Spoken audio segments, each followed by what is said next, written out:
তা আজকে এমন কি পুরস্কার পাইছো যে 100 টাকা নিয়ে কান্তাছো? জানোস মা, রুবেল আজকে ওর বউটি আমার রিক্সা তুলছিল, কি কব ওই 100 টাকা আমার ভাড়া দিয়ে গেছে। ভাইকে তুমি কই পাইলা? না না, মামা তোমার 100 টাকা দিছে আর তুমি নিয়ে নিলা। ওরা মামার মুখের মধ্যে ছুঁড়া মারতে পারলা না? না না ভাই, এমন করে বলতে হয় না, রুবেল তোমার মামা হয়।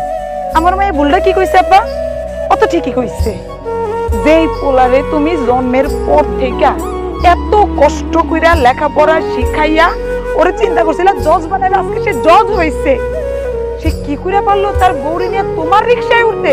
সে দুনিয়ার কোনো রিকশা পায় নাই। এক তো সে তোমারে আমারে স্বীকারই করে না, পরিচয় দেয় না, তার মধ্যে আবার বউ নিয়ে রিকশা উঠে 100 টাকা তোমারে ভাড়া দেয়, সেই টাকা তুমি ঘরে নিয়ে এসে আবার কান্তাছো। তুমি ওরে কইসা দূরে থাপ্পড় দিতে পারলা না?